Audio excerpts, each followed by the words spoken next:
今次係教如何去打開控制中心啦，一啲功能嘅文字嘅顯示嘅。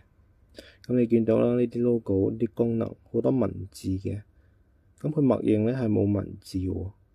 咁而家有文字啦，就方便你去睇呢啲係咩功能啦。咁係點打開咧？咁就撳拉上去，咁就示範一次啦。咁啊喺控制中心啦，右上角拉落嚟，咁呢個控制界面啦。咁我哋拉到最底，下邊有個細字嘅，係編輯啦。咁我哋撳一撳，咁啦就會出現呢個界面啦，好多啲紅色嘅減減，下邊有好多啲綠色嘅加號啦。咁喺最頂呢度有個控制中心顯示開關名稱，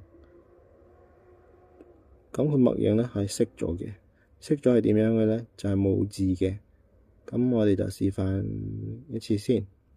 咁樣默認係冇字嘅啦，咁就再次撳翻編輯，咁就拉落嚟，見到呢度個開關，撳一撳，藍色咧就打開嘅啦。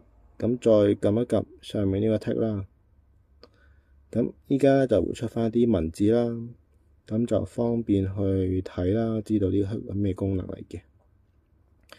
好啦，今次呢支影片係咁多，希望呢支影片可以幫到你啦。